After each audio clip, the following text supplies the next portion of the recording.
Ladies and gentlemen, welcome to our virtual cultural exchange between Morocco and Gibraltar. This event is organized jointly by the Gibraltar-Morocco Business Association, of which Mr. Clive Reid is the president, and Straits of Gibraltar Association, of which Mr. Brahim Krikas is president. I am Henry Sacramento, your host this evening. Today, we feature a German anthropologist. Before I introduce him, let us see some footage of his activities and research work.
I have to thank at this stage Mr. Abdelhani Koukous for the editing of that video and remind our viewers that they will be able to put questions to our guest this evening. But let me introduce him. He grew up in a German environment. A Spanish family lived with them in southern Germany, so he learned Spanish from a very early age. He carried out his first one-year field research in Seville in 1985 and 1986. He passed his PhD in 1991. A popular outcome of his research was a book co-published with Bruheid Roma. He then went on to research border land experience in Gibraltar in the 1990s. He stayed in our community for an entire year. With Borders and Frontiers, he found his lifetime theme, transgression. In 2005, he obtained a full professorship in social cultural anthropology at Ruhr University in Bochum, Germany. He remained faithful to the area after co-founding the Center for Mediterranean Studies in Bochum in 2009. He started his research on the other side of the Straits of Gibraltar, in Tangier, in 2013 to 2014, on the effects of urban planning, but ended with a book that mainly tackles the transgression between humans and spirits. His latest research 2019 and 2020 was on the cultural, both contemporary and historical, links between Gibraltar and Tangier, with a special focus on the effects of Brexit, culminating in his recently published book entitled Tangier, Gibraltar, A Tale of One City. Good evening and welcome, Professor Haller. Good evening. Good evening. Thank you for inviting me, Henry, for that wonderful introduction. And thanks also to the Straits of Gibraltar Association and the GMBA, and of course to all of you who are there. And maybe I can tell you about what I did and what I do. Let me say what a pleasure and an honor it is to have you on our cultural exchange. My first question to you has to be, why Tangier and why Gibraltar?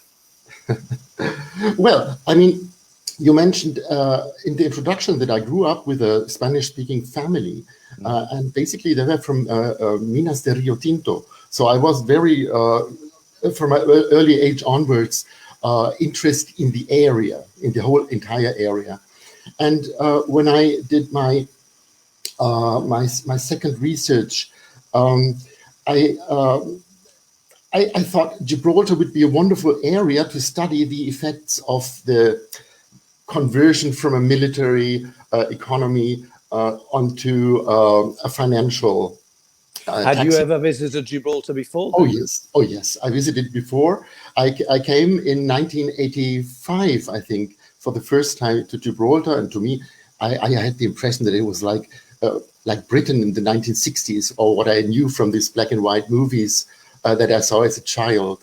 So, but it has changed so much. And that was the reason why I became interested in Gibraltar. And then there was this, the whole the smuggling thing in the years when I decided to do my second research. And I thought, wow, that's incredible, interesting, the borders. And of course, living in Gibraltar, you can't live there without having the eye onto the other side.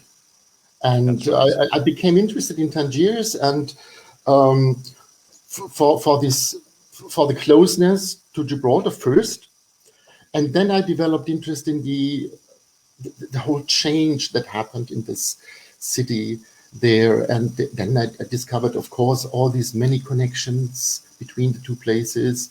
So I mean, and I like the area; it's wonderful. How long has it taken you to do the research for your latest book? Well, when you're a professor, you can't do full-time field work as we used to do, because the time is limited and you have a sabbatical of half a year.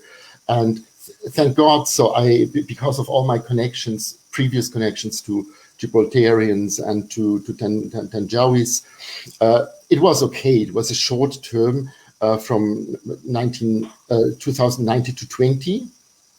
And I visited in that period 4 times for longer periods of time.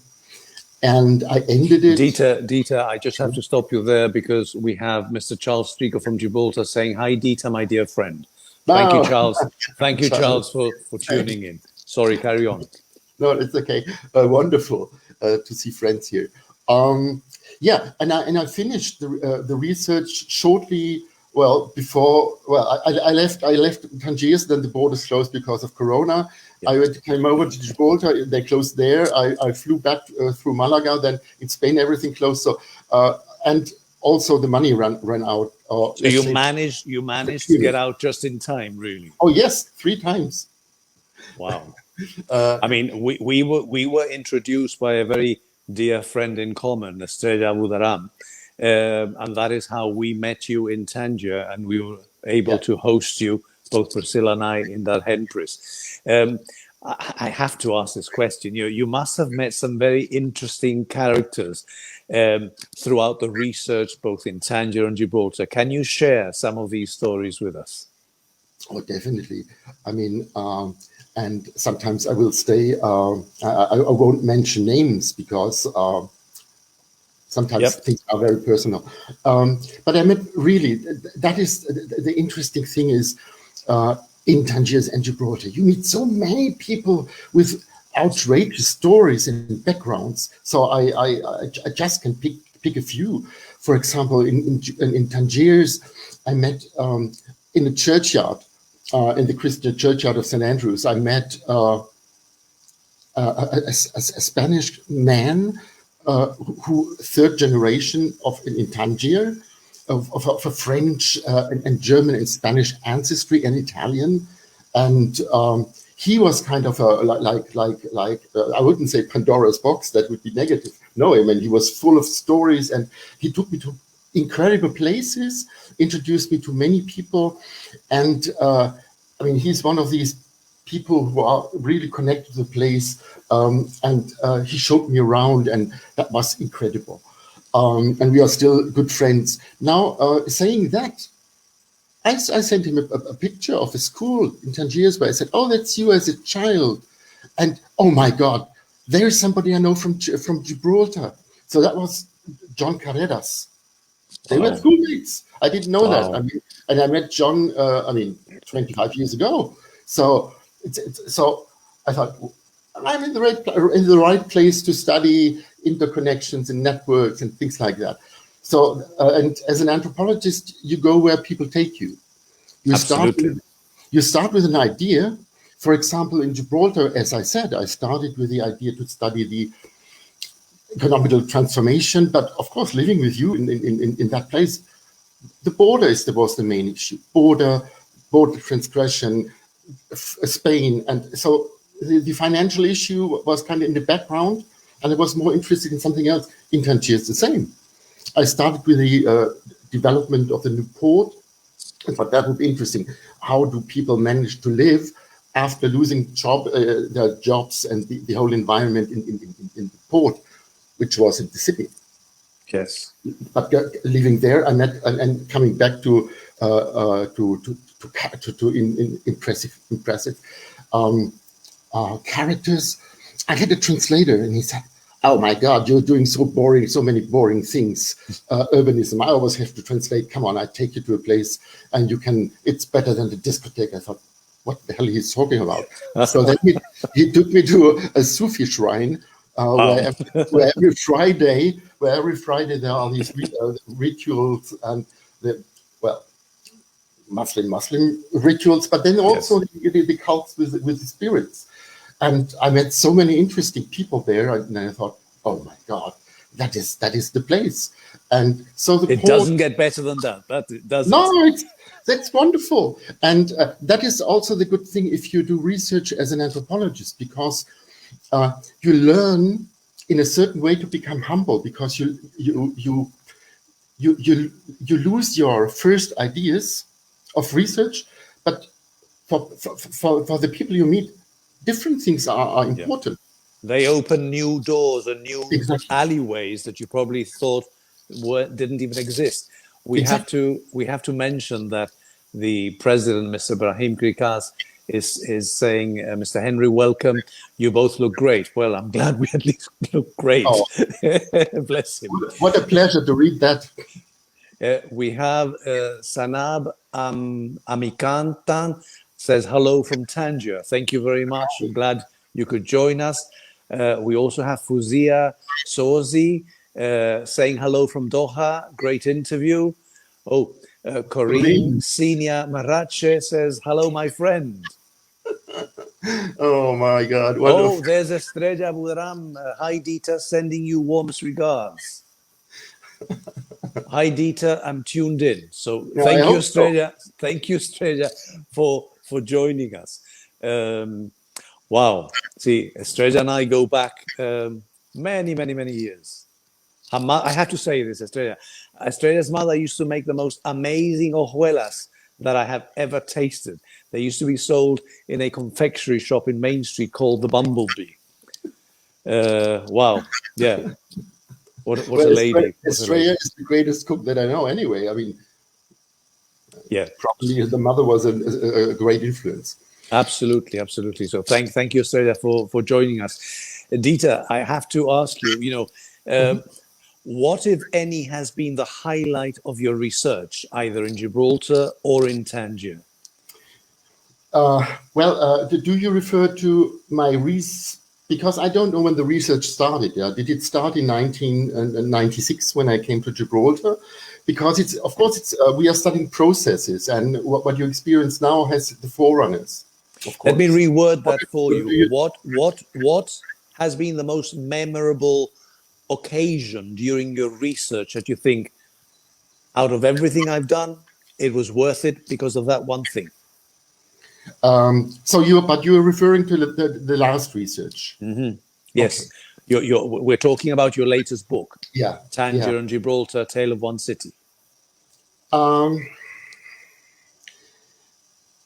In Gibraltar, for me, it was the one thing. If I would, I mean, there are so many things, and I won't mention. Share some with us. Yeah, well, I won't mention my friends, of course, having met them again. But in terms of research, what I found absolutely interesting is, and now you forgive me that I make you objects of research. How Gibraltarians try to deal with that absolutely uncomfortable situation of uncertainty. I mean, Brexit when? In April 2019 or in October, or when will it happen? If it happens, how?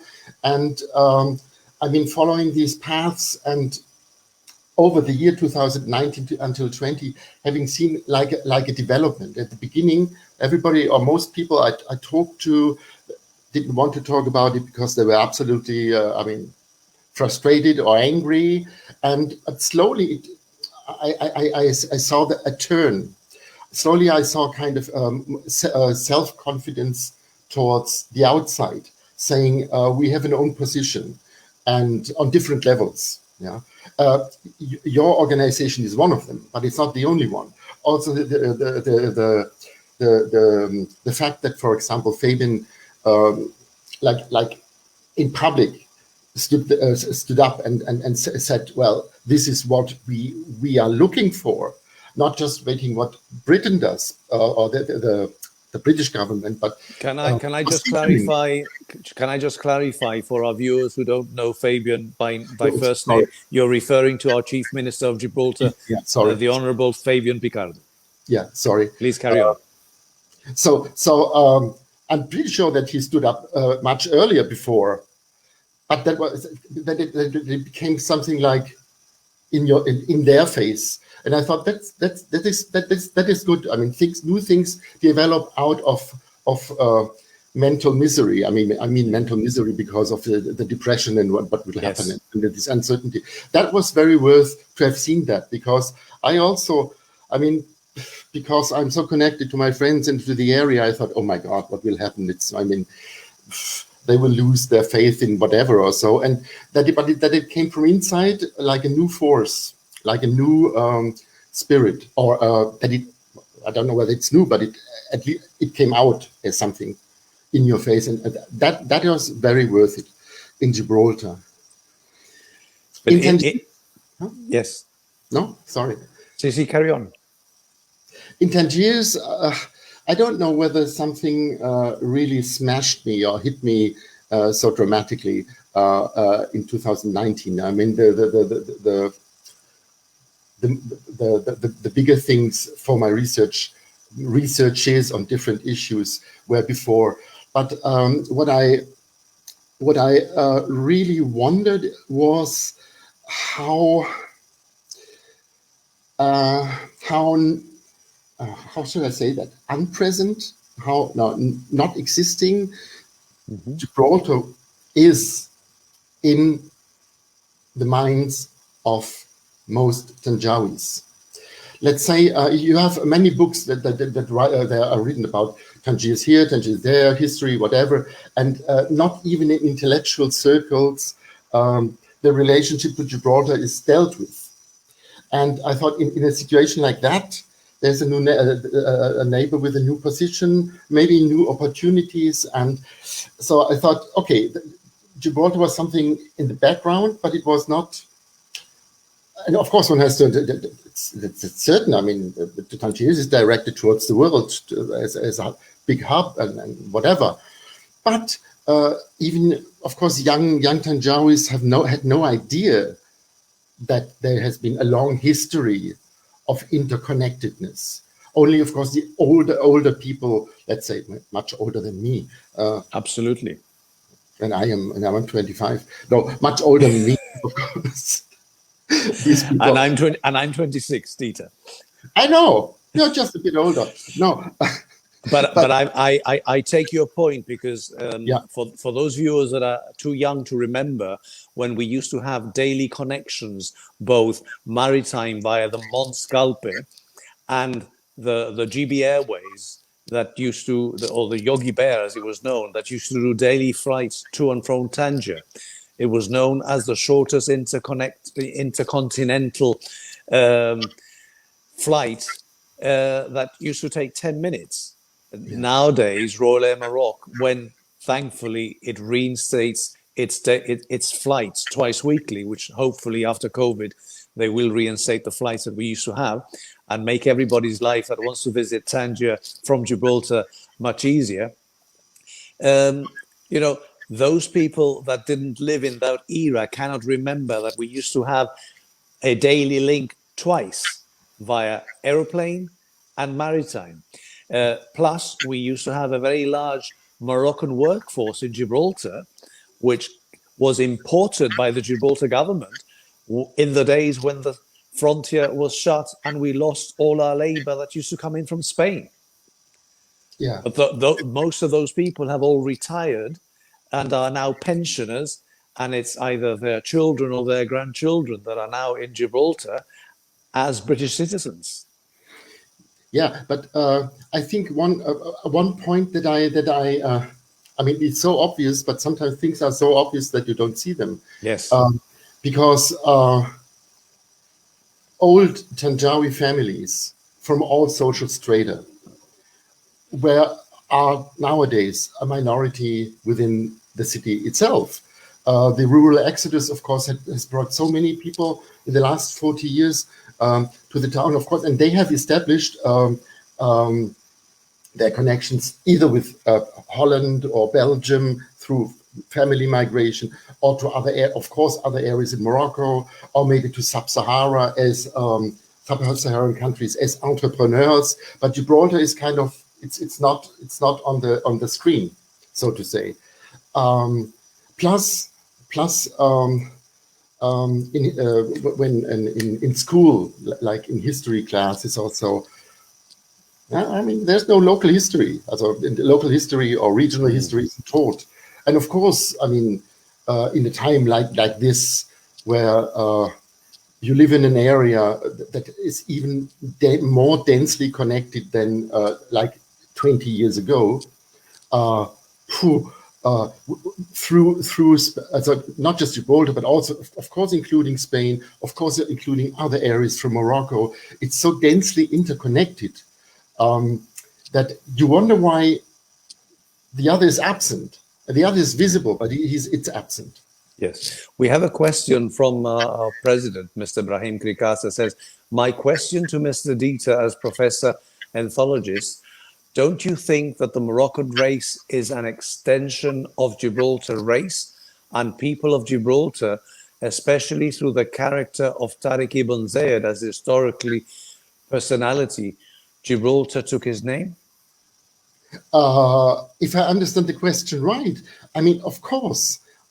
I mean, but it's the people of Gibraltar who have these memories and who cherish it.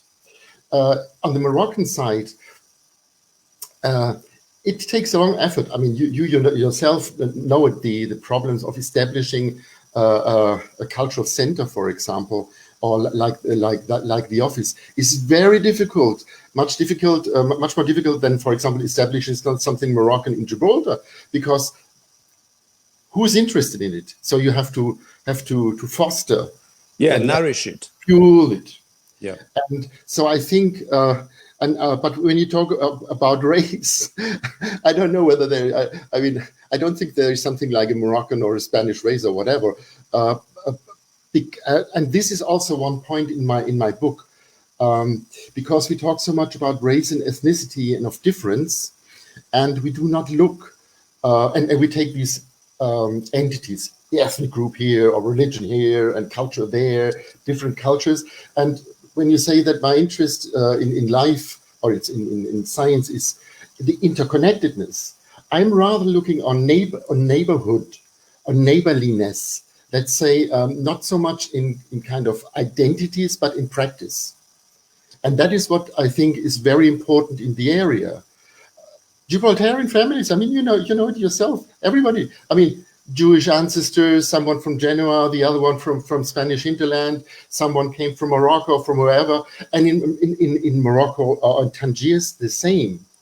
Also, I mean, I have so many Moroccan Muslim friends who have a Jewish great-grandmother or who have a Spanish family name because someone married in. So it's so you can't. It's all say interlinked. it's interlinked. Yep, it's all interlinked. Yeah, it's interlinked, but it's not homogeneous. And yes. I think that is and in a time where racism and nationalism.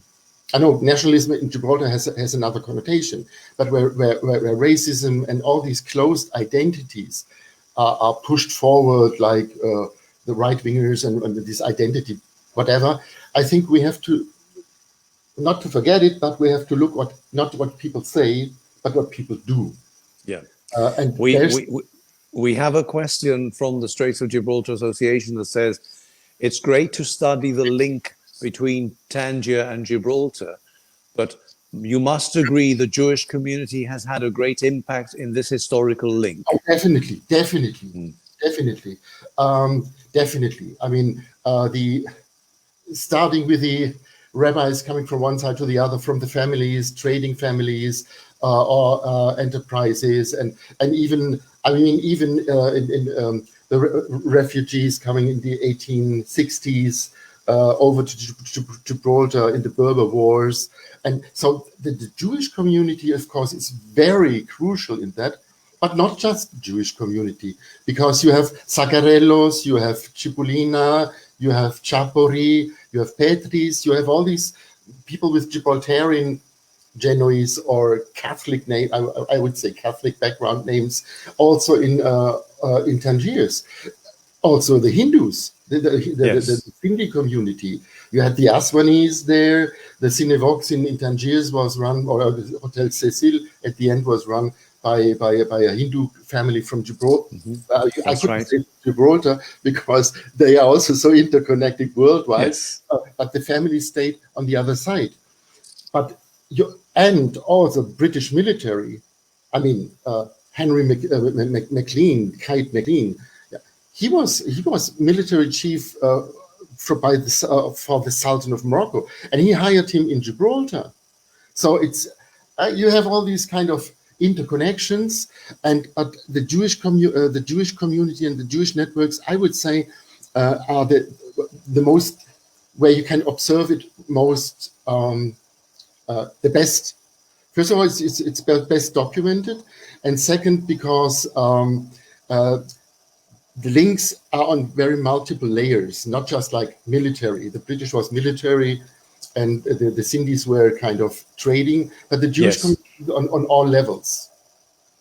I don't know whether you were fortunate enough to visit the American legation last year. They had an amazing exhibition of Berberisca dresses, which, wow. Sonia, oh gosh, Asaguri had this. It's incredible. I mean, take dress. Yeah. The person that introduced me, that I met in your house, Manolo. Yes. He showed me pictures of his Catholic grandmother being dressed as a Jewish bride by her Jewish friends in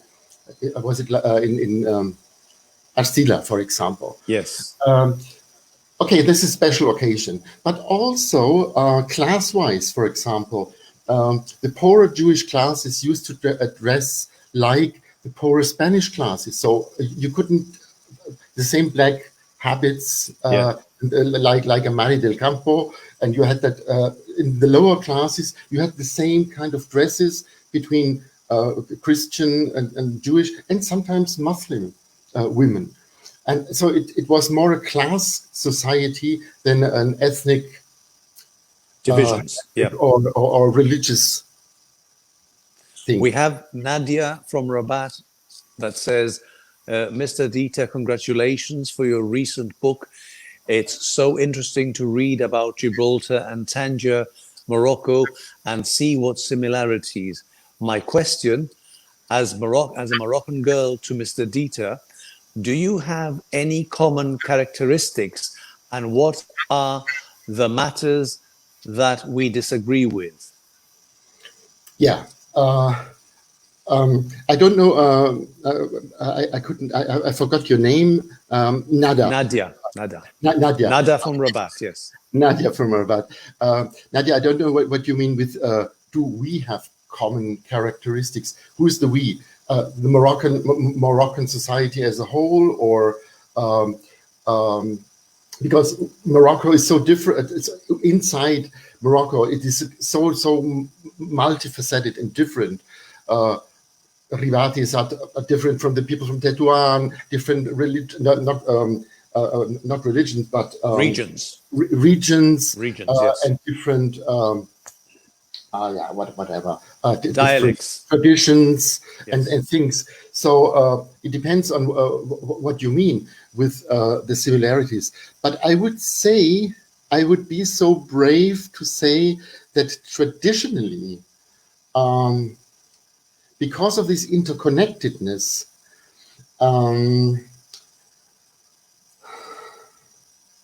there are really a lot of similarities. The similarities, I would say, is the class system. That Gibraltar was a class system, of course. I mean, not on a also on an economic level, but it was this military thing. And of course, Morocco is a very structured with the Makhzen and all the different layers and of loyalties. So it's less a division between the groups on the social strata, but more on an upscale. Yeah. And I think that would be a similarity if you mean we as an entire society. Mm.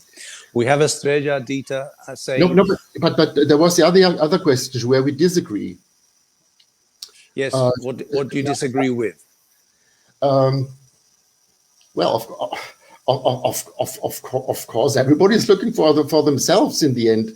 Gibraltarian aims are totally different from the aims of the Spaniards from the hinterland and from Moroccans from Tetuan or the Moroccan foreign policy. So, I mean, if the commonalities, there are common points of interest, that's wonderful. Sometimes they join, but of course, Morocco has become a regional power.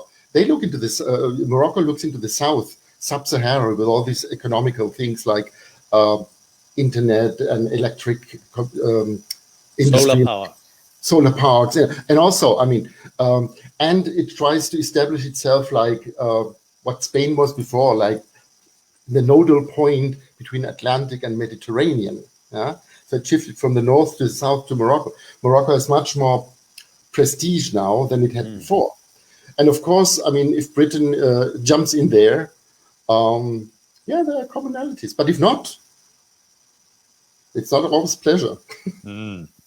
Estrella Abudaran from Gibraltar says, during the evacuation, my father's family was sent to Tangiers for 3 years, strengthening the bond even more.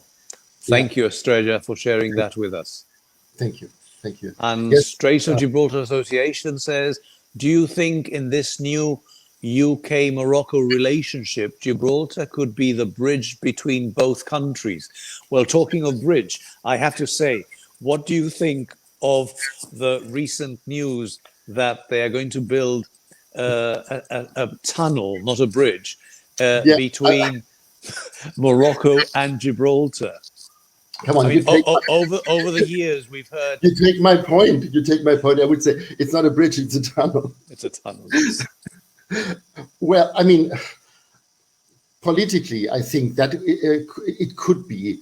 Yes, it could be, but I am not a geographer, because I mean the maritime geography and the currents, and so I'm not familiar with the geology of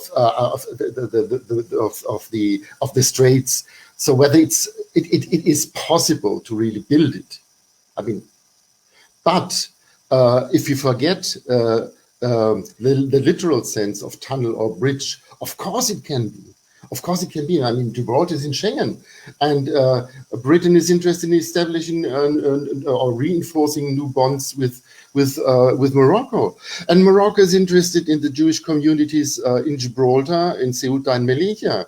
I mean, Sidna, the king has invited the Jewish communities of both sides to come to invest in the motherland, so to say. So of course, I mean, it could be a bridge, and I would very much like that as a citizen of Europe, including or excluding Britain. I mean, including would be better, but come on, in the end, we are all Europe and the north of Africa. We are a bunch of losers. Everybody has lost their Germany has lost whatever, of course, thank God. France has lost the colonies. Spain has lost. Well, come on. Britain will lose. Scotland and Morocco has. But we're a bunch of losers. And who is there? China and the US. So I think losers should work together. Very, very interesting times ahead, I must say. Yeah. We're joined now by Joshua Marashe, who says the Jewish community were allowed together with Catalans and Italians to settle in Gibraltar in 1707. Would you agree that what has united the Gibraltarians as a group is all the trials that they have gone through? Sieges, epidemics, evacuations have all been felt in unison, regardless of religion or races. Thank you, Joshua. Joshua, thanks, and happy to chat with you or to answer your question. Yeah, if you say with the three groups, Catalans, Genoese, or Italians, and the Jews in Gibraltar, I really do think so, and I think you are right. But it's not. I think it's not a question of religion. It was also a question of interest of the British power, of course.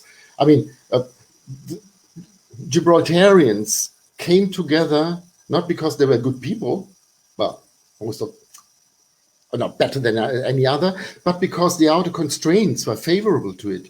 I mean, Britain was not interested to have a civil population that has any link with the hinterland in Spain, and they want to keep it quiet. Yeah, they were not interested that Italian merchants get into fights with or open disagreement with, I don't know, with the Catalans or with the Jewish community. So there were also outer constraints who favored the merging together.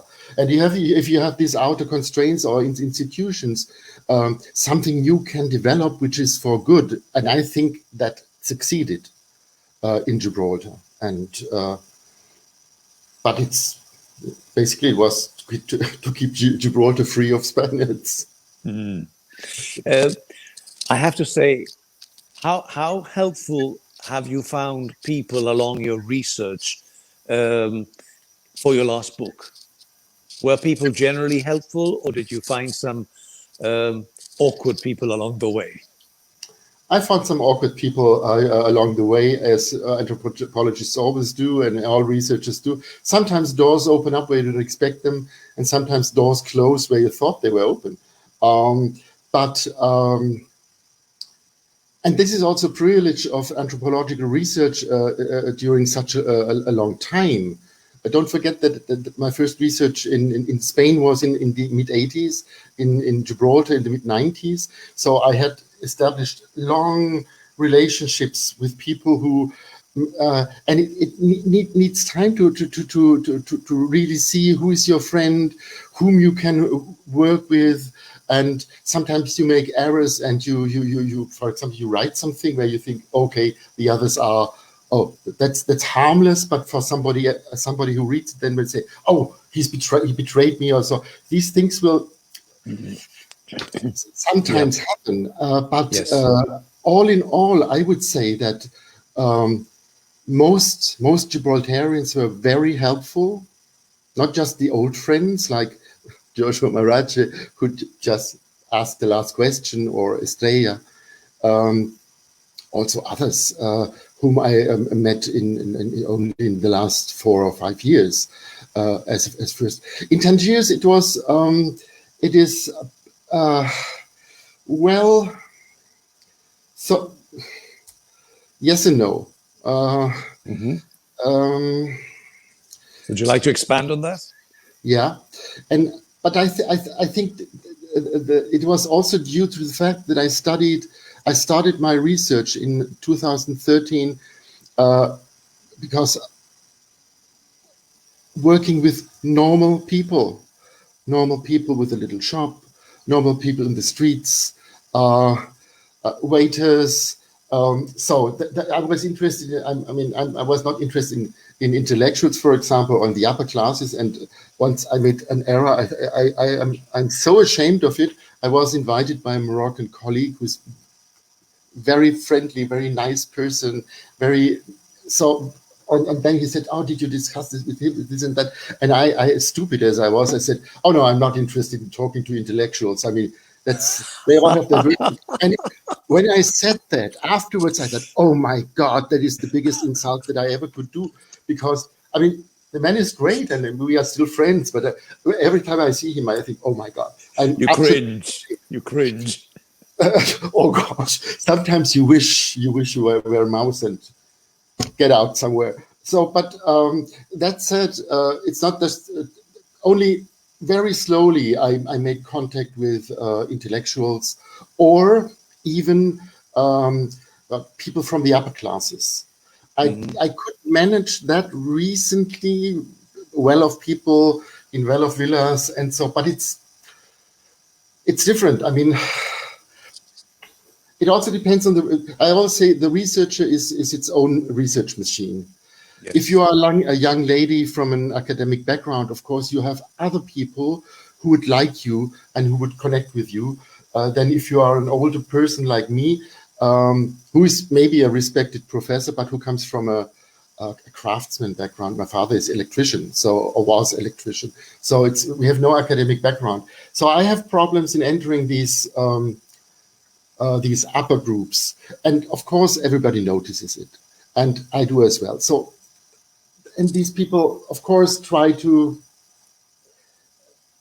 they don't open up to someone who behaves sometimes like an idiot, because anthropologists often behave like an idiot. We all make errors. We don't know what is. Dieter, we have Manal from Tangier that says, Dieter, as professor in Germany, Berlin, does Tangier have a history with German colonization, the same as British and Portuguese ones? No, not the same, but it has a colonial history with Germany. It begins with with publishing the German Moroccan scientific journal, whatever, in the late 1890s. And this journal, which was on Moroccan affairs, because there are many interests, economic interests of Mannesmann and of Siemens and all the big firms who wanted to exploit Moroccan resources. The name of this journal, it's just an anecdote, but it's very, very telling, changed into the German Colonial Journal. So the first they were not so much interested only in their own colonies that they had for a few years in Eastern Africa or in Samoa, but Morocco was always very important to Germany and the emperor, and that's also a reason why Tangier became like an independent city. Not just because Britain and France and Spain couldn't agree on anything, but because there was Germany as a player as well, who became like, who said, okay, I am the friend of Muslims. We have the Kaiser loved Islam. Yeah, one has to say. He went to Istanbul. He went to Damascus. He went to Beirut, And of course, he went to Tangiers. And he wanted, of course, he said that he's guaranteeing the liberty of the Sultan. And so the international thing in Tangiers has a German relationship in the origin, because it was also to keep Germans out of that, because Spain, Britain, and France, they were not interested in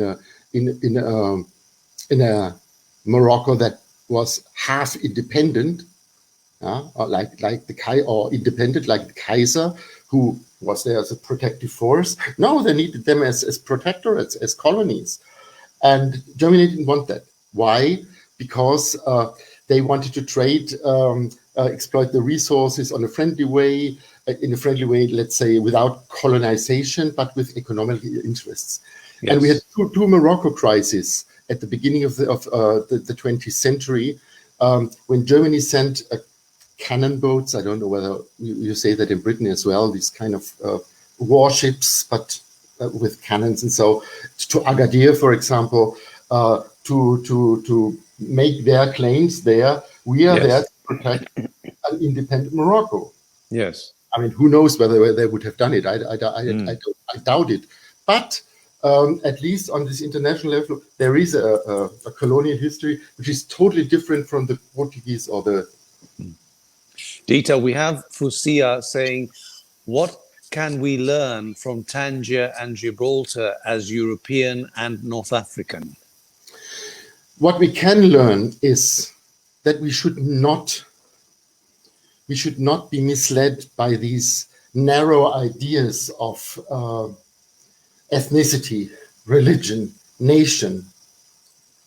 Of course, we all have that, and it's good that we have that, but it's not the most important thing. We share things together, and Gibraltar, it still works in Gibraltar, maybe because it's so small, and it's one of the places where this is possible nowadays. In Tangiers, so and so, yes, but in history, we see that was not the decisive thing. Let's look as the other as a neighbor, and you can be at odds with a neighbor. You can fight against your neighbor once in a while, but then you can drink with them, or you can play cards with them. I know Muslims don't. Many Muslims do play cards and drink. No, but you know what I mean. I thought you were referring to mint tea. Mint, yeah, drink mint tea or whatever. Yeah, eat together or go play football or dance or I don't know. But we have to look at practice, and that is what I always liked in Gibraltar. I mean, of course, there are stereotypes of one group about the other and this and that. I mean, you have that everywhere, but it's very low key. Come on. And in Tangiers, it was similar, but only similar within the classes, not between them. Yes. And it was also not, this openness was also restricted to a certain local population and not to the Rifis or the Jbala, where it took generations to become accepted as Tanjawis. And you had the maids, they came from the hinterland, yeah, the maids who worked, but they were not local Tanjawis, Muslim or Jewish. So there are restrictions, and but we should look at, we should do everything to focus on practice, what we do, what people do, and forget a bit about this kind of big discourse on identity. I can't hear it anymore because, yes, identity is there, it's important, but it's not everything. It's not everything. I mean, it's important what we do. I hope I answered your question.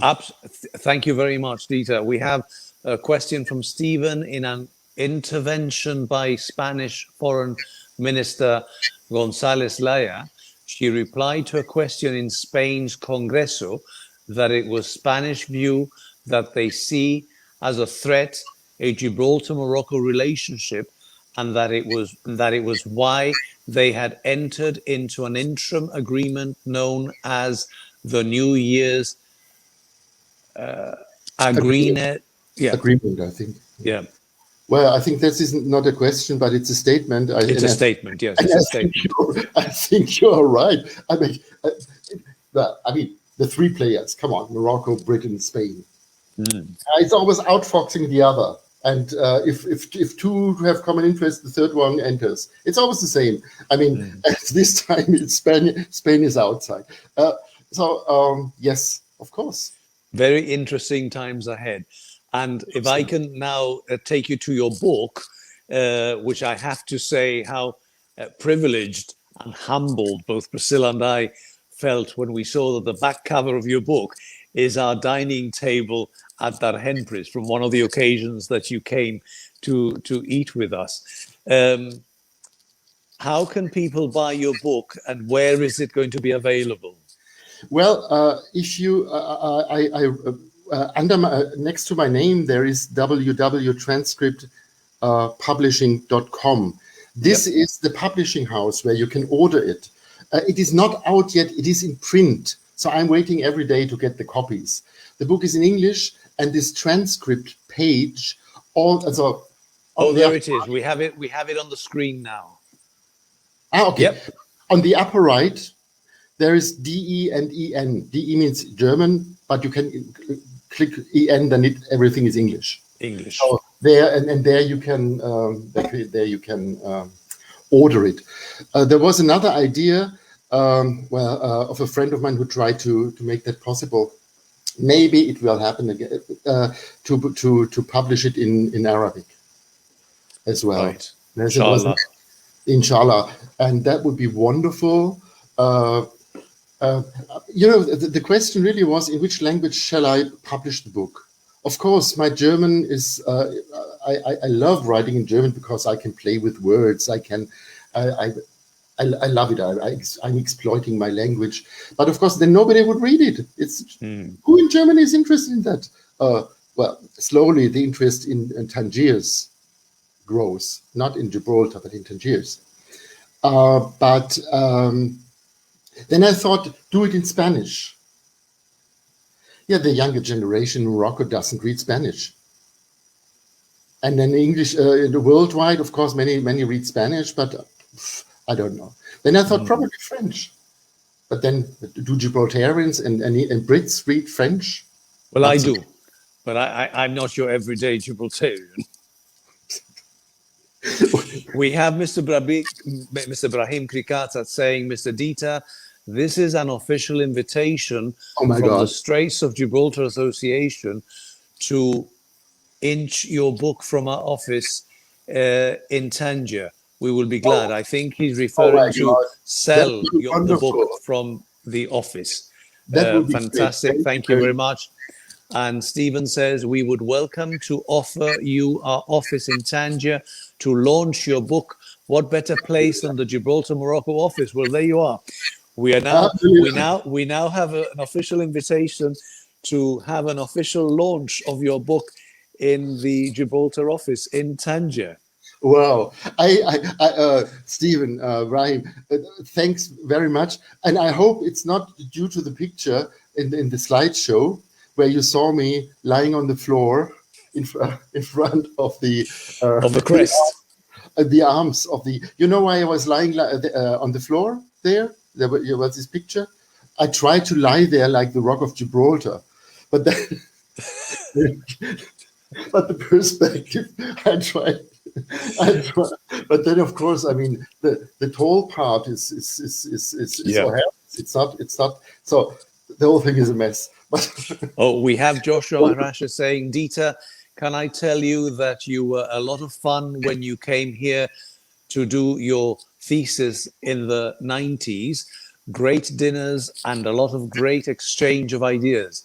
You have put Gibraltar on the map, being the first anthropologist to have writing a study on Gibraltar. Thank you very much, Joshua. Well, there's a great compliment for you, Dieter. What is your next project? I feared that question. As I told you, anthropologists have projects, but then they go somewhere to that place and try to carry out that research, and then they are taken it depends on whom you meet, of course. For example, you plan something, and the thing that we were interested in, the doors are closed, you don't get access. But then there's something that opens up a new perspective to what is important to them. And but if the door is then open, I go through. But I have some rough ideas. The point is, I really would like to work more on the Moroccan sub-Saharan on places within the Sahara where people from the south and from the north meet or go through, and so. But then the problem is that I would have to learn a new language, which takes a long time. Or take a translator with you. Sometimes it works, but then, well, yes. Dieter, we have a question from Isaac. Isaac, thank you very much. He says, Mr. Dieter, is the PDF version of the book already available?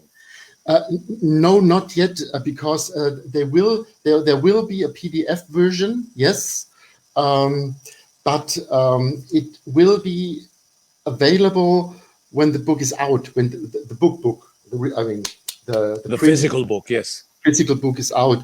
And as I'm waiting, as I said, every day that the printing comes out, they said it would be at the end of February. I don't believe it. Maybe it's mid-March or something. Unfortunately, you would have to wait for a few, 2 or 3 weeks. Please let us know when the physical book is actually out, so we can let all our followers know. Dieter, it's been an absolute pleasure to have you on our cultural exchange. Thank you very much from Gibraltar. Best of luck with your next project, and we look forward to meeting you once again, either in Gibraltar or in Tangier. Or on the ferry. Well, when the ferries hopefully start to work again. Thank you, Professor Haller. Thank you all for having joined us on our Culture Exchange. It has been a real pleasure to host you tonight, live from the Rock of Gibraltar, bringing our cultures closer together. Good night. Stay safe. Good night. Thank you very much. Good night, Dieter. Many greetings to all of you from Berlin in Germany.